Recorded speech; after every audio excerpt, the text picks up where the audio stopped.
Hello everyone. तो आज हम बात करेंगे फॉलिंग चैनल पैटर्न के बारे में। तो जैसा कि हम जानते हैं ये पैटर्न डाउन ट्रेंड में बनता है, लेकिन इस पैटर्न के बनने के बाद का डायरेक्शन डिसाइड होता है कि किस तरफ ब्रेकआउट आता है।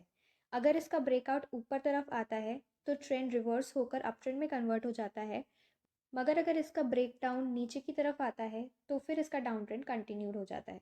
तो आइए देखते हैं कि ये पैटर्न फॉर्म कैसे होता है। तो जैसा कि आप मेरी स्क्रीन पर देख पा रहे हैं, शेयर के प्राइजेस लगातार गिर रहे होते हैं और एक रेंज के अंदर होते हैं। ये रेंज होती है लोअर हाइज और लोअर लोज की, यानी कि डाउनवर्ड स्लैंटिंग। जब शेयर के प्राइजेस कुछ वक्त इस रेंज के अंदर बिताने के बाद किसी एक तरफ ब्रेकआउट देते हैं, यानी कि मान लीजिए अगर इन्हें नीचे की तरफ ब्रेक डाउन दिया तो इसका डाउन ट्रेंड कंटिन्यू हो जाएगा और शेयर के प्राइस वापस से नीचे की तरफ गिरने लगेंगे। मगर अगर अपर ट्रेंड लाइन का ब्रेकआउट आता है ऊपर की तरफ तो शेयर के प्राइजेस रिवर्स हो जाएंगे और ट्रेंड डाउन ट्रेंड से अप ट्रेंड में कन्वर्ट हो जाएगा। जैसा हमने प्रीवियस वीडियो में भी बात की थी, हमें इसका कंफर्मेशन मिलेगा वॉल्यूम की हेल्प से। जिस भी तरफ ब्रेकआउट आता है आपको वॉल्यूम का खास ख्याल रखना है।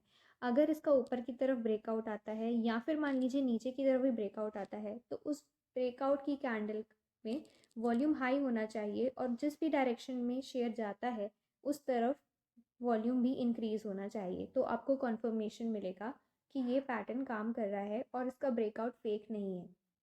बात करें अगर ट्रेड लेने की, तो मान लीजिए कि इस चैनल का ब्रेकआउट आता है ऊपर की तरफ, यानी कि अपर ट्रेंड लाइन का ब्रेकआउट आता है एक स्ट्रॉन्ग बुलिश कैंडल के साथ। तो उस कैंडल के क्लोजिंग के पास आपको आपकी बाय की एंट्री लेनी है। इसका स्टॉप लॉस आप रखेंगे इस लोअर ट्रेंड लाइन के नीचे। यहाँ पर आप अपना स्टॉप लॉस रखेंगे और इसका टारगेट डिसाइड होगा इस रेंज के डिस्टेंस से। इस रेंज की जितनी भी विड्थ है वही सेम डिस्टेंस आप ऊपर की तरफ मेजर कर लीजिए तो वो आपका टारगेट हो जाएगा।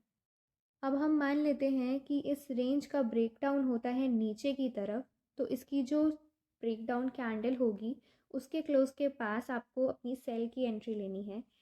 इस अपर ट्रेंड लाइन के ऊपर की तरफ आप अपना एसएल रखेंगे और इसका टारगेट डिसाइड करने के लिए आपको इस रेंज को मेजर कर लेना है। यही सेम डिस्टेंस आप ब्रेकडाउन कैंडल से नीचे की तरफ मेजर करेंगे तो वो आपका टारगेट हो जाएगा। आई होप इस वीडियो से आपको कुछ हेल्प मिली होगी। अगर आपको वीडियो पसंद आए तो please do like, share and subscribe.